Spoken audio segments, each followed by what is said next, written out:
Hello everyone. आज हम लोग रिलेशन एंड फंक्शन पढ़ेंगे, चैप्टर 2, क्लास 11th। ठीक है, तो पहला चैप्टर सेट्स हमारा हो चुका है। सेकंड चैप्टर शुरू करते हैं हम लोग, रिलेशन एंड फंक्शन।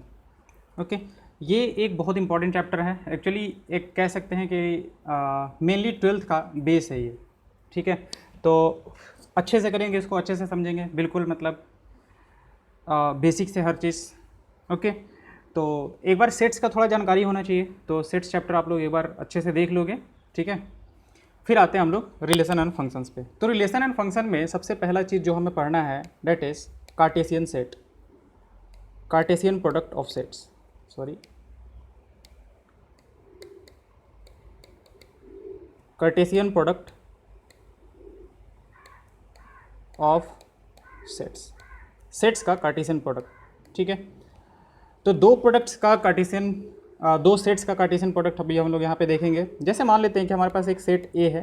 ठीक है, इसमें कुछ एलिमेंट्स हैं हमारे पास 1 और 2, मान लेते हैं दो एलिमेंट्स हमारे पास, और एक सेट बी है हमारे पास जिसमें एलिमेंट है हमारे पास ए एंड बी। तो इसका जो कार्टेशियन प्रोडक्ट डिफाइन होता है वो होता है ए क्रॉस बी। ठीक है, इसको ए क्रॉस बी इस तरीके से, एंड दिस वन इज होता क्या हमारे पास, यहाँ पे ऑर्डर्ड पेयर आएगा। ऑर्डर्ड पेयर, अब यहाँ पे ए कॉमा बी लिखना चाहें तो भी लिख सकते हैं, एक्स कॉमा वाई लिखने तो भी लिख सकते हैं, वाई कॉमा जेड लिखना चाहें तो भी लिख सकते हैं।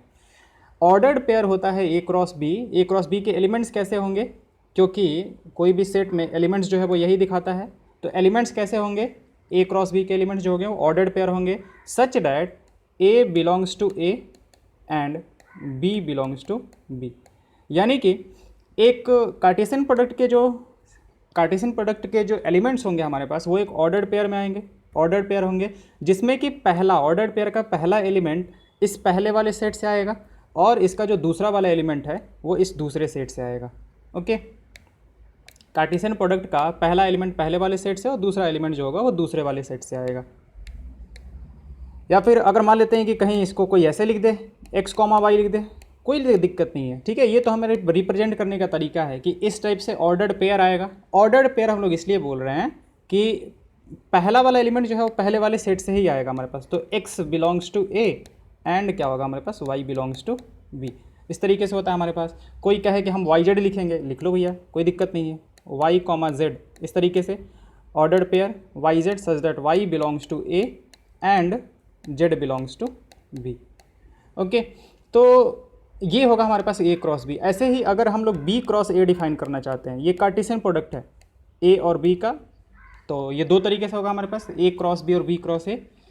ठीक है, अब बी क्रॉस ए क्या होगा हमारे पास, अगेन ये ऑर्डर्ड पेयर होगा, तो इसमें भी हम लोग ऐसे ही लिखेंगे ए कॉमा बी सच डैट, अब ये इसका जो पहला एलिमेंट होगा वो कौन से सेट से आएगा, पहले वाले सेट से। तो पहला वाला सेट अब की बार क्या लिखा हुआ है, बी लिखा हुआ है, एंड दूसरा वाला सेट जो लिखा हुआ है वो बी ए लिखा हुआ है, तो हमारे पास कुछ ऐसा आ जाएगा।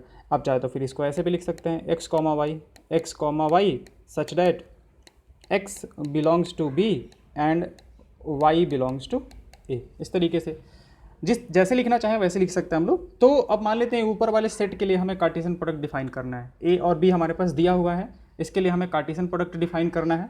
ठीक है, तो कैसे होगा हमारे पास, ए को फिर से वापस थोड़ा लिख लेते हैं, ए है हमारे पास 1 2, ठीक है, और बी जो है इसमें हमारे पास एलिमेंट्स हैं ए कॉमा बी। ओके, तो यहाँ से कार्टेशियन प्रोडक्ट जो होगा हमारे पास वो कैसे डिफाइंड होगा उसको देखते हैं। तो हम लोग को निकालना है ए क्रॉस बी। ठीक, तो हमारे पास एलिमेंट्स कैसे आएंगे, ऑर्डर्ड पेयर में आएंगे। ठीक है, स्मॉल ब्रैकेट में लिखेंगे, पहला यहाँ से आएगा और दूसरा वहाँ से आएगा। तो पहला अगर 1 लिया जाए तो दूसरा हमारे क्या क्या आ सकता है, ए आ सकता है, फिर कॉमा, क्योंकि सेट्स में हम लोग एलिमेंट्स को कॉमा कॉमा करके लिखते हैं। ठीक है, फिर आ जाएगा 1 कॉमा बी, इस तरीके से। वैसे ही हमारे पास और क्या आ जाएगा, पहला वाला यहाँ से 2 उठाया तो यहाँ से 2 कॉमा ए और 2 कॉमा बी, 2 कॉमा ए और 2 कॉमा बी, इस तरीके से बनेगा हमारे पास। जितने भी ऑर्डर्ड पेयर हैं देख सकते हैं हम लोग, जितने भी ऑर्डर्ड पेयर हैं हमारे पास, ये 4 ऑर्डर्ड पेयर बने हैं हमारे पास यहाँ पे ए क्रॉस बी में। इसमें पहला एलिमेंट जो है, इसमें पहला एलिमेंट, जितने में पहला एलिमेंट है सब किससे है, पहले वाले सेट से बिलोंग कर रहा है, और जो दूसरा एलिमेंट है हमारे पास वो दूसरे वाले सेट से बिलोंग कर रहा है। ठीक है, अब यहाँ पे एक चीज़ हम लोग और डिफाइन करते हैं, डेट इज़, एक चीज़ हम लोग और डिफाइन करते हैं यहाँ पे, और वो होता है डोमेन एंड रेंज। अच्छा, इसको चलो आगे पढ़ लिया जाएगा, अभी फ़िलहाल के लिए कार्टेशियन प्रोडक्ट पे रहते हैं हम लोग। ठीक है, वो रिलेशन में आएंगे तब हम लोग पढ़ लेंगे। ओके। अब यहाँ से हम लोग अगर बी क्रॉस ए निकालना चाहते हैं तो बी क्रॉस ए क्या हो जाएगा हमारे पास, बी क्रॉस ए हो जाएगा। इसका पहला एलिमेंट जो होगा वो यहाँ से आएगा, तो ए का पेयर किसके साथ बन जाएगा, 1 के साथ। ए का पेयर किसके साथ बन जाएगा, 2 के साथ, इसका दूसरा एलिमेंट। फिर उसका पहला एलिमेंट बी, इसका पहला एलिमेंट 1, इसका भी दूसरा एलिमेंट और इसका भी दूसरा एलिमेंट, तो ये बन जाएगा हमारे पास ये। तो ए क्रॉस बी और बी क्रॉस ए। अब यहाँ से इन दोनों को ही देख के हम लोग बता सकते हैं कि ए क्रॉस बी जो होता है in general is not equal to B cross A. In general की बात कर रहे हैं कि ए क्रॉस बी जो होता है वो बी क्रॉस ए के बराबर नहीं होता है। अब बराबर कब हो जाता है, जब दोनों के दोनों सेट ही बराबर हो जाते हैं। इसमें भी 1 2 होता है और बी में भी 1 2 होता है, तो हमारे पास ये दोनों सेट्स जो होते हैं वो बराबर हो जाते हैं। ठीक है, तो in general A cross B जो होता है वो हमारे पास बी क्रॉस ए के बराबर नहीं होता है। तो ये हुआ हमारे पास कार्टेशियन प्रोडक्ट। अब उसने जो देख रखा है थोड़ा सा उसके बारे में इंफॉर्मेशन देख लेते हैं कि क्या कह रहा है। कार्टेशियन प्रोडक्ट ऑफ सेट्स, ठीक है, यानी कि जितने पॉसिबल ऑर्डर्ड पेयर्स है ना वो बनाने हैं आपको। ठीक है, जैसे ये है हमारे पास कि 3 ब्रांड, चलिए आप मान लेते हैं ऐसे कि 3 हमारे पास ब्रांड के शर्ट हैं, BCS ब्रांड के शर्ट हैं हमारे पास। ठीक है, और उनके कलर कैसे हैं, मतलब रेड और ब्लू। ठीक है, 3 ब्रांड है हमारे पास, शर्ट जो है वो 3 ब्रांड के हैं टोटल। ठीक है, शर्ट का जो ब्रांड है हमारे पास वो B ब्रांड का है, C ब्रांड का है और S ब्रांड का है। और सबके जो कलर है ना वो 2 हैं, यानी कि एक रेड है, ठीक है, और एक ब्लू है। ठीक है, रेड है और ब्लू है। तो टोटल हमारे पास कितने कॉम्बिनेशन हो जाएंगे, ठीक है, टोटल हमारे पास कितने हो जाएंगे। तो ये जो बी कंपनी का है रेड वाला, बी कंपनी का ब्लू वाला, सी कंपनी का रेड वाला, सी कंपनी का ब्लू वाला, एस कंपनी का रेड वाला, एस कंपनी का ब्लू वाला, तो टोटल कितने हो जाएंगे हमारे पास, 6 हो जाएंगे। ठीक है, तो अच्छा ये उसने मतलब ये वाला पहले लिया है, ये वाला बाद में लिया है, ठीक है, कोई दिक्कत नहीं है। ठीक है, उसने क्या लिया है, BCS बैग, कोट और शर्ट रेस्पेक्टिवली। तो how many coloured objects can be made from this 2 sets, इस तरीके से। तो कलर्ड ऑब्जेक्ट कैसा होता है, red B, red C, red S, मतलब रेड बैग, रेड कोट और रेड शर्ट। ठीक है, ये मतलब कि हम जिस दिन मान लेते हैं कि पूरा रेड रेड हमके बन के जाना है हमें, तो हम लोग क्या करेंगे, सारे के सारे रेड रेड लगा लेंगे। ठीक है, फिर और क्या हो सकता है हमारे पास, ब्लू बैग, ब्लू कोट और ब्लू शर्ट। ठीक है, तो टोटल कितने पेयर्स बन सकते हैं हमारे पास, 6 पेयर्स बन सकते हैं। किसी किसी दिन हम लोग चाहें तो रेड बैग और रेड शर्ट सिर्फ लगा के जा सकते हैं। ठीक है, तो टोटल 6 पेयर्स हमारे पास बन सकते हैं। चलिए, ये तो हमारे पास रियल लाइफ में ऐसा कुछ कनेक्ट करने की कोशिश कर रहे हैं। ओके, ये हो जाएगा हमारे पास। तो ये आ गया हमारे पास कार्टेशियन प्रोडक्ट का डेफिनेशन हमारे पास। Given 2 non empty sets P and Q, the Cartesian product P cross Q is set of all ordered pairs of elements from P and Q, that is P cross Q is equal to PQ such that पहला elements belongs to P and second elements belongs to Q। अब if इधर P और Q is a null set. अच्छा, null set क्या होता है हमारे पास, हमने पढ़ा था कि अगर कोई नल सेट है तो उसमें एलिमेंट्स कितने होंगे हमारे पास, सेट्स में हमने पढ़ा था कि अगर कोई सेट नल सेट है तो उसमें नंबर ऑफ एलिमेंट्स क्या होते हैं, 0 होते हैं। जैसे मान लेते हैं कि एक सी सेट नल सेट है, तो उसको डिनोट ऐसे कर देते थे हम लोग, इस तरीके से या फिर इस तरीके से। अब मान लेते हैं कि कोई एक सेट, जैसे मान लेते हैं कि एक सेट ए था हमारे पास जिसमें ए बी था, ठीक है, और एक बी सेट है जो कि नल सेट है। तो यहाँ पे ऑर्डर्ड पेयर जो होगा हमारे पास वो कितना होगा, वो तो 5 हो जाएगा ना, कोई भी एलिमेंट नहीं आ पाएगा हमारे पास, क्योंकि इसका पेयर किसके साथ बनाओगे, इसमें तो कोई है ही नहीं हमारे पास। इसका पेयर किसके साथ बनाएंगे, इसमें तो कोई है ही नहीं। तो वही कह रहा है कि अगर उसमें से कोई भी एक नल सेट हो गया, इफ़ P इधर P और Q is a null set, then P cross Q will also be an empty set. P cross Q is equal to क्या हो जाएगा हमारे पास, 5 हो जाएगा। ठीक है, अब मान लेते हैं कि अगेन 2 सेट इसने लिया है, A DL MP KA, और एक B सेट लिया है 01 02 03। तो इसको हमें क्या करना है, मतलब A क्रॉस B बनाना है। तो A क्रॉस B कैसे बन सकता है, DL ले लेंगे 01 02 03, वैसे ही MP ले लेंगे MP 01 MP 02 MP 03, वैसे ही KA 01 KA 02 KA 03। तो उसको इस तरीके से भी थोड़ा डिनोट किया जा सकता है, मतलब एक साथ देखा जा सकता है कि DL था तो DL का किस किस के साथ हमारे पास, 01 के साथ, 02 के साथ, 03 के साथ, MP का 01 के साथ, 02 के साथ, 03 के साथ, KA का 01 के साथ, 02 के साथ और 03 के साथ। इस तरीके से बन जाएगा हमारे पास, वही ऑर्डर पेयर बना के यहाँ पे दे के रखा है इसने। ठीक है, अच्छा अब आते हैं कि टोटल जो हमारे पास एक और देख लेते हैं, एग्जाम्पल लेके देख रखा है। ए में A1 A2 है और B में B1 B2 B3 B4 है। तो ए में हमारे पास अब की बार ए में क्या दे के रखा है हमारे पास, ए में A1 A2 दे के रखा है, सॉरी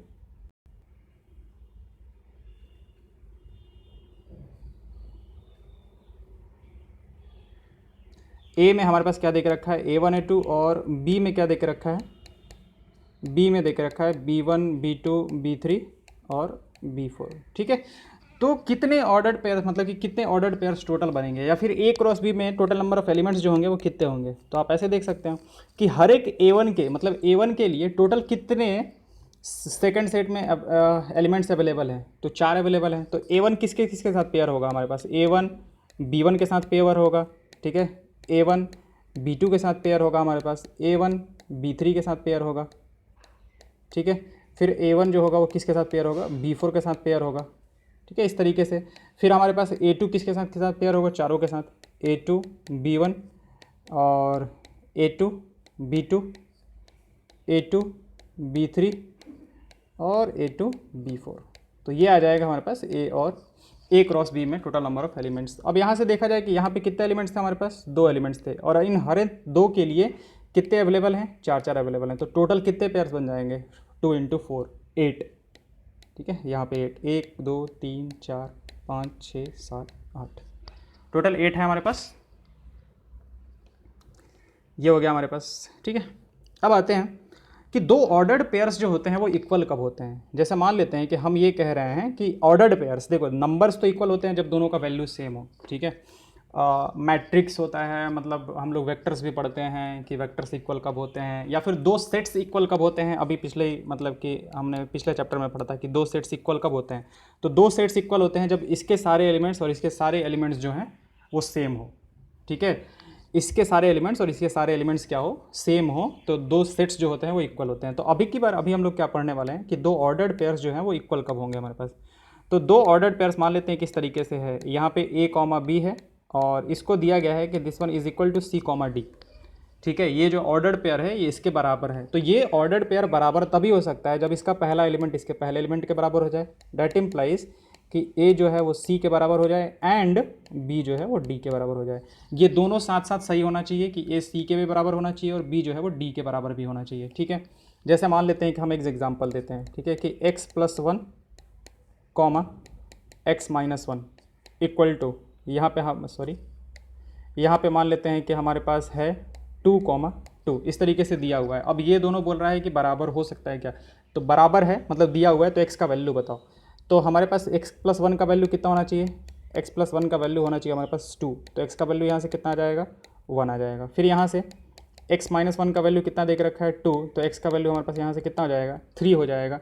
बट x का वैल्यू 1, क्योंकि x तो हमारे पास वही है ना, x का वैल्यू यहाँ से ये कह रहा है 1 कह रहा है और यहाँ से 3 कह रहा है, तो ऐसा कोई x का वैल्यू नहीं होगा जिससे कि ये ऑर्डर्ड पेयर क्या हो जाए, सेम हो जाए। तो ठीक है, तो for no value of x, for no value of x, value of x above ordered pairs can be equal, above ordered pairs can be equal। ये अगर इक्वल हैं तो दोनों साइड से x का वैल्यू जो है हमारे पास वो सेम आना चाहिए था, क्योंकि x का वैल्यू अगर 1 रखेंगे तो देखो यहाँ से क्या आ जाएगा, यहाँ से 2 आ जाएगा, यहाँ से 0 आ जाएगा, तो वो बराबर कैसे हो सकता है, ठीक है। तो 2 ordered pairs are equal if and only if corresponding first elements are equal and the second elements are also equal. Okay, next आते हैं फिर। अब ये कह रहा है कि if there are p elements in set A and q elements in set B, there will be pq elements in A cross B। वो हम लोगों ने यहाँ से देखा है, देखो कि अगर पहले वाले में हमारे पास, पहले वाले में 2 एलिमेंट्स हो, पहले वाले में 2 एलिमेंट्स हो, दूसरे वाले में 4 एलिमेंट्स हो, ठीक है, तो टोटल A क्रॉस B में एलिमेंट्स कितने आ जाएंगे हमारे पास, 8 आ जाएंगे। तो वही चीज़ को यहाँ पे लिख देते हैं, ठीक है, कि if n of A set theory में, सेट वाले पहले वाले चैप्टर में सेट में पढ़ा था हमने कि ये क्या डिनोट करता है, number of elements in set A। ये होता है हमारे पास number of elements in set A। ये सेट A में नंबर ऑफ एलिमेंट्स हमें बताता है। अब मान लेते हैं कि this one is equal to P, ठीक है, and n of B is equal to Q। दूसरे वाले में कितने हैं, Q एलिमेंट्स हैं। Then n of A cross B n of A cross B में कितने एलिमेंट्स होंगे टोटल हमारे पास, पी क्यू एलिमेंट्स। ठीक है, तो इस चीज़ का ध्यान रखेंगे हम लोग कि टोटल एलिमेंट्स जो हैं वो कितने आएंगे, पी क्यू आएंगे। एग्जांपल के लिए अगर मान लेते हैं कि एन ऑफ ए में हमारे पास 20 एलिमेंट्स हैं, ठीक है, और एन ऑफ बी में हमारे पास 15 एलिमेंट्स हैं। ठीक है, तो हमारे पास N of A cross B में कितने एलिमेंट्स हो जाएंगे, N of A cross B में टोटल कितने एलिमेंट्स हो जाएंगे, तो N of A cross B में हमारे पास कितने एलिमेंट्स हो जाएंगे, सिंपल सा क्वेश्चन है। N of A cross B में टोटल कितने एलिमेंट्स आएंगे हमारे पास, 15 इंटू 20 कितना जाएगा हमारे पास, 300। ठीक है, यानी कि 300 ऑर्डर पेयर्स आएंगे टोटल, इन टोटल। अगर ए इसमें 20 एलिमेंट्स है, इसमें 15 एलिमेंट्स हैं, तो इन टोटल हमारे पास कितने एलिमेंट्स आएंगे, 300 एलिमेंट्स आएंगे। अच्छा, एक चीज़ और उस वाले को देख लेते हैं। जैसे मान लेते हैं कि उसने क्या कहा था कि एन ऑफ ए में मान लेते हैं कि चलो 10 एलिमेंट्स हैं, ठीक है, और एन ऑफ बी में हमारे पास 0 एलिमेंट्स हैं, यानी कि बी जो है वो क्या है हमारे पास, 5 है। बी जो है वो क्या है हमारे पास, 5 है। ओके, बी 5 होने का मतलब क्या हुआ हमारे पास, कि उसमें कोई भी एलिमेंट नहीं है। तो वही चीज़ यहाँ से उसने कहा था कि ए क्रॉस बी जो होगा ना वो भी 5 होगा। तो देखो वहाँ से हम लोग इसको दिखा सकते हैं कि कैसे होगा 5। ठीक है, अब यहाँ से हम लोग अगर N of A cross B निकालें, N of A cross B निकाला जाए तो क्या हो जाएगा, एन ऑफ ए और इंटू 0 कितना हो जाएगा हमारे पास, 0 हो जाएगा। तो N of A cross B के 0 होने का मतलब क्या हुआ कि A cross B is equal to कितना हो जाएगा हमारे पास, 5 हो जाएगा। तो यहाँ पे जो चीज़ अभी कह रहा था ना ये वाला पार्ट, कि अगर उनमें से कोई भी एक इधर P और Q is a null set then P cross Q will be an empty set. तो P क्रॉस Q क्या हो जाएगा हमारे पास, 5 हो जाएगा। तो उसको यहाँ से दिखा सकते हैं, मतलब उल्टा लेके जाके दिखा दिया कि नंबर ऑफ एलिमेंट्स उसमें 0 है हमारे पास। ठीक है, उसमें से कोई भी, जैसे यहाँ पे हमारे पास B जो है वो एक 5 सेट है। ओके, फिर आते हैं, if A and B are non empty sets and इधर ए और B is an infinite set then so is A cross B. मतलब ये कह रहा है कि अगर ए और बी नॉन एम्प्टी सेट्स हैं, मतलब नॉन एम्प्टी सेट्स का मतलब कि उसमें कोई ना कोई एलिमेंट्स हैं हमारे पास। तो एक एग्जांपल ले लेते हैं, जैसे एन ऑफ ए जो है वो मान लेते हैं चलो 20 ले लेते हैं, और एन ऑफ बी जो है, ठीक है, वो क्या है हमारे पास, इनफाइनाइट है, इनफाइनाइट है। तो हमारे पास N of A cross B कितना आएगा, मतलब इधर वन ऑफ या फिर मतलब दोनों हो जाए इनफाइनाइट, तो उसकी बात कर रहे हैं। तो N of A cross B कितना होगा हमारे पास, तो N of A cross B कितना आ जाएगा हमारे पास, N of A cross B is equal to 20 और इंटू इनफाइनाइट। ठीक है, तो ये क्या आ जाएगा हमारे पास, इनफाइनाइट। ठीक है, तो वही कह रहा है कि अगर दोनों में से कोई भी एक इनफाइनाइट हो गया, मतलब नंबर ऑफ एलिमेंट्स उसमें इनफाइनाइट हो गए, तो जो कार्टेशियन प्रोडक्ट होगा उसमें भी हमारे पास नंबर ऑफ एलिमेंट्स जो होंगे वो कितने हो जाएंगे, इनफाइनाइट हो जाएंगे। ओके, अब ये आता है हमारे पास ट्रिपलेट। जैसे हम लोग दो हम लोग डिफाइन कर रहे हैं, ठीक है, मतलब ए क्रॉस ए का, वैसे ही हम लोग ट्रिपलेट भी कर सकते हैं। ठीक है, बट ट्रिपलेट जो है वो हमें लिमिटेड पढ़ना है। ठीक है, तो ट्रिपलेट क्या है हमारे पास, ट्रिपलेट है कि अगर ए मान लेते हैं, चलो एक एग्जांपल ले ही लेते हैं। ठीक है, अच्छा, ए क्रॉस ए को डिफाइन कर लेते हैं, ए क्रॉस ए। तो इसमें क्या होगा, इसमें हमारे पास जो पेयर, मतलब ये ब्रैकेट के अंदर जो आएंगे वो 3 एलिमेंट्स आएंगे हमारे पास, A cross C such that A B C belongs to A. ये तीनों के तीनों क्या होंगे, ए ही से बिलोंग करेंगे, क्योंकि हमारे पास सारे के सारे क्या है, वही है। जैसे ए मान लेते हैं हमारे पास कितना है, 1 2 है, 1 2 है हमारे पास। ठीक है, और हमें यहाँ से ए क्रॉस ए निकाल के लेके आना है। ठीक है, तो चलो निकालते हैं इसको, ए क्रॉस ए। तो कैसे होगा हमारे पास, ए बी सी ऐसे ऐसे टोटल जितने पेयर्स हम लोग बना सकते हैं वैसे लेते हैं। तो 1 1 2 1 1 1, ठीक है, 1 2 1। ठीक है, आई थिंक पहले वाले पे 1 रख दिया हमने, वो सारे पेयर्स हमने ले लिए। ठीक है, फिर पहले वाले पे 2 रख देते हैं, तो 2 1 1, ठीक है, 2 2 2, ठीक है, 2 1 2, फिर आ जाएगा हमारे पास 2 2 1। अच्छा, 1 वाले में भी और आएगा 1 2 2, और क्या रह जाएगा हमारे पास, टोटल कितने हो गए, 8 हो गए ना, हाँ 8 ही आएगा हमारे पास, 2 इंटू 2, टोटल 8 आएंगे। यानी कि जितने सारे पॉसिबल पेयर्स थे ना वो सारे के सारे यहाँ पे लिखे जा चुके हैं। अब इसके अलावा और कोई ट्रिपलेट वाला पेयर तुम नहीं बना सकते। ठीक है, तो टोटल ये आ जाएगा हमारे पास। तो ये होगा हमारे पास ए क्रॉस ए। तो वही कह रहा है, ये ऑर्डर्ड ट्रिपलेट होगा हमारे पास। ठीक है, अब कुछ एग्जांपल्स दे के रखा है, उसको सॉल्व कर लेते हैं हम लोग। ठीक है, एग्जांपल 1 है हमारे पास, एग्जाम्पल 1, ऑर्डर्ड पेयर दे के रखा है, सिंपल सा क्वेश्चन, x+1 y-2, ये दे के रखा है हमारे पास x+1 y-2, ये किसके बराबर दे के रखा है 3,1, 3,1। तो हमारे पास x और y का वैल्यू पूछा है, तो बस ये इसके बराबर होगा और ये इसके बराबर कर दो। तो x+1 किसके बराबर होगा 3 के बराबर, डेट इम्प्लाइज x का वैल्यू कितना हो जाएगा हमारे पास 2 के बराबर, ठीक है। एंड y-2 किसके बराबर होगा हमारे पास 1 के बराबर, that implies y is equal to कितना 3। तो x का वैल्यू ये, y का वैल्यू ये। P A B C और Q R है, P क्रॉस Q और हमें Q क्रॉस P निकालना है। ओके, एग्जाम्पल नंबर 2 देखते हैं।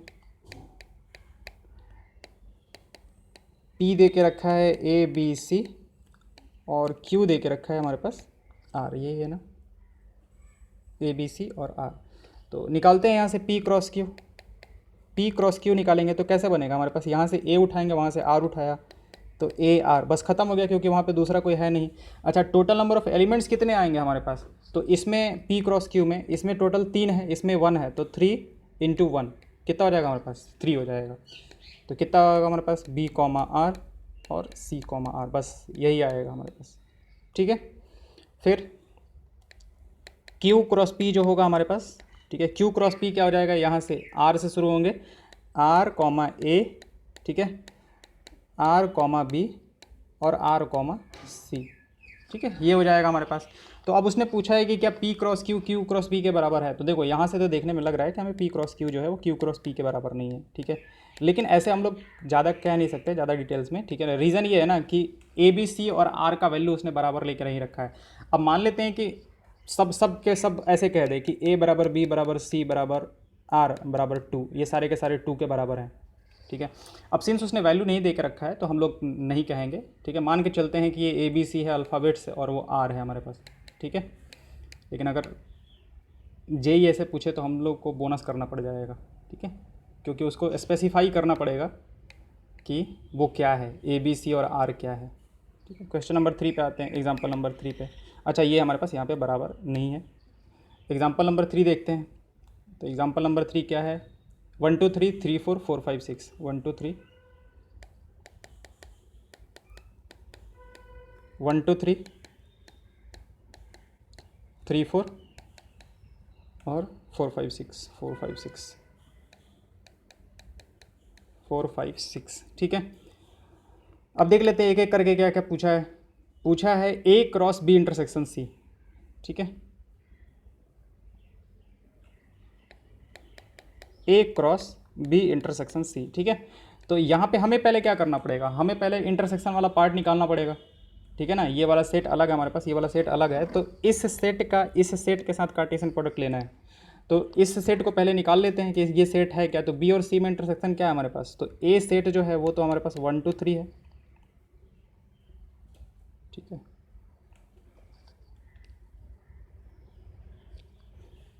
A सेट तो दे के रखा है और B इंटरसेक्शन C, एक्चुअली हम लोग B इंटरसेक्शन C को अलग से लिख लेते हैं, ठीक है। हमारे पास B इंटरसेक्शन C जो होगा हमारे पास वो कितना आ जाएगा हमारे पास, ये 4 आ जाएगा। तो डायरेक्टली यहाँ से काम कर लेते हैं, ठीक है, बार बार क्या लिखना है। तो यहाँ से आ जाएगा हमारे पास कितना 1 4 1 4 2 4, ठीक है, और 3 4। अगर चेक करना है कि कोई छूटा है कि नहीं तो नंबर काउंट कर लो। इसमें 3 है, इसमें 1, तो 3 × 1 कितना हो जाएगा 3 हो जाएगा, ठीक है। फिर दूसरा देख लेते हैं। दूसरा क्या कह रहा है हमारे पास, A cross B intersection A cross C, ठीक है। दूसरा कह रहा है A cross B intersection A cross C, ठीक। अच्छा, बहुत सारे एग्जांपल्स जो है ना वो बहुत इजी हैं, ठीक है। तो लोग कहेंगे कि फिर ये क्यों पढ़ा रहे हैं, ठीक है? तो एक्चुअली है क्या ना कि मेरा टारगेट है कि एक एक लाइन हम बता दें इसके बारे में। तो बहुत सारे ऐसे एग्जांपल्स भी आएंगे जो आपको समझ में नहीं आएंगे, तो फिर स्पेशली हम कौन सा एग्जांपल समझ में आ रहा है, कौन सा एग्जांपल नहीं समझ में आ रहा है, उसको हम नहीं उठा सकते ना, क्योंकि हमको पता थोड़ी है कि किसको कौन समझ में नहीं आ रहा है, कौन आ रहा है। इसलिए मेरा टारगेट है सारा का सारा करो। तो पहले A क्रॉस B निकाल लेते हैं हम लोग और फिर उसमें देख लेते हैं। तो A क्रॉस B निकालेंगे तो A क्रॉस B में क्या आ जाएगा हमारे पास 1 3, ठीक है, 2 3 3 3, ठीक है, 1 4 2 4 3 4, ये आ जाएगा हमारे पास। वैसे ही ए क्रॉस सी निकाल लेते हैं कि ए क्रॉस सी कितना आ जाएगा। तो ए क्रॉस सी आ जाएगा हमारे पास, टोटल 9 एलिमेंट्स आ जाएंगे हमारे पास, 1 4 2 4 3 4 2 4 2 5 सॉरी 3 5, हाँ 1 4 2 4 3 4 1 5 एक्चुअली 1 5 2 5 3 5 और 1 6 2 6 3 6 1 6 2 6 और 3 6। अब देख लेते हैं दोनों में कॉमन कॉमन क्या दिख रहा है हमें। ठीक है, 2 3 इधर कहीं दिख रहा है क्या? नहीं दिख रहा है हमें।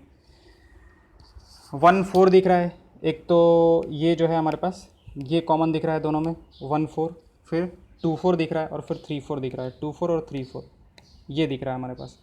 आई थिंक और तो कुछ नहीं दिख रहा है, 1 6 नहीं, और कुछ तो कुछ नहीं दिख रहा है। तो हमारे पास कॉमन वाला जो पार्ट है वो कौन कौन सा आ जाएगा हमारे पास? 1 4, ठीक है, 2 4 और ये 3 4, ठीक है। तो ये हमारे पास इसका आंसर हो जाएगा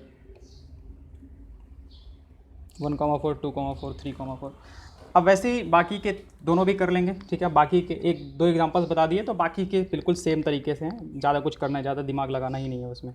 ओके, आते हैं next one, 1 2 P cross P अभी हम बता दिए थे A 1 2 लेके, ठीक है। अब हमारे पास क्या है, अगला एग्जांपल है R is the set of all real numbers, what is the Cartesian product R cross R, R cross R represent, ठीक है। तो R क्रॉस R में क्या होगा, हमारे पास दो एलिमेंट्स होंगे x y, मतलब हमारे पास ऐसा R क्रॉस R में क्या होगा, ऐसा होगा x y such that x belongs to R and y belongs to R, ठीक है, क्योंकि पहला वाला सेट भी हमारे पास आ रही है, दूसरा वाला सेट भी आ रही है।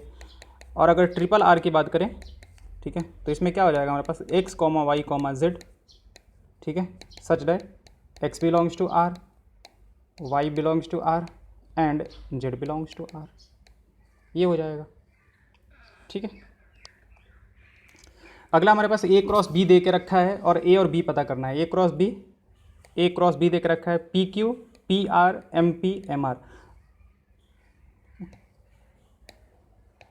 हमारे पास a क्रॉस b दे के रखा है, ठीक है, क्या है PQ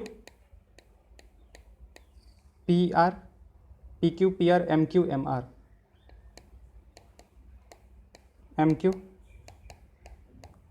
ये दे के रखा है हमारे पास, ठीक है। अब हमें a और b पता करना है। तो पहला वाला जो होगा हमारे पास वो फर्स्ट वाले सेट से आ रहा था, पहला वाला जो है ऑर्डर्ड पेयर का पहला एलिमेंट फर्स्ट वाले सेट से आएगा। तो पहले वाले सेट में कौन कौन सा आ गया हमारे पास, यहाँ पे P M M, यानी कि P और M आ गया हमारे पास। और दूसरे वाले सेट B से कौन कौन आएगा हमारे पास, इसका दूसरा वाला एलिमेंट Q R, तो क्या हो जाएगा हमारे पास Q R, ये आ जाएगा हमारे पास। तो A में PM हो गया और B में हमारे पास क्या हो गया QR हो गया, सैंपल नंबर 6, ठीक है। ओके, नेक्स्ट क्लास में हम लोग इसका एक्सरसाइज करेंगे। Thank you.